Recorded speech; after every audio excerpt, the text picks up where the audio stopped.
بسم اللہ الرحمن الرحیم۔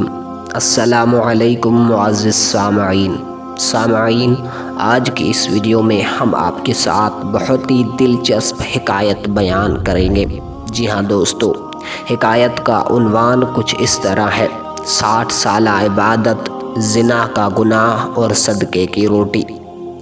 حضرت سیدنا مسروق رحمۃ اللہ علیہ بیان کرتے ہیں کہ ایک راہب عیسائی عابد نے اپنی عبادت گاہ میں 60 سال عبادت کی۔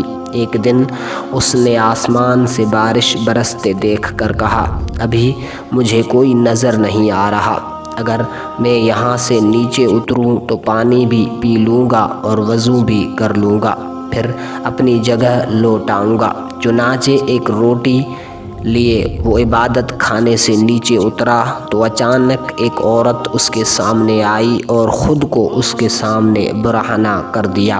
راہب اپنے نفس پر قابو نہ رکھ سکا، لہٰذا اس سے بدکاری کر بیٹھا، پھر غسل کے لیے پانی کی ایک جوہر یعنی گڑھے میں داخل ہو گیا۔ وہیں اس پر نزع کی کیفیت طاری ہو گئی۔ اسی دوران قریب سے ایک مسکین گزرا۔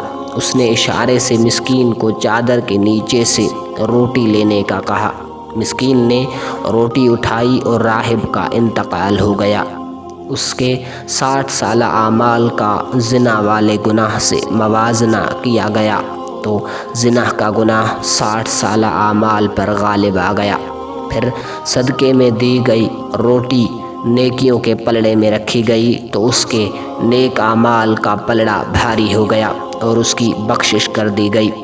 حضرت سیدنا معیس رحمۃ اللہ تعالی علیہ کی روایت میں یوں ہے: پھر اس کے 60 سال کے اعمال ایک پلڑے میں جبکہ گناہ دوسرے پلڑے میں رکھے گئے تو گناہوں والا پلڑا بھاری ہو گیا۔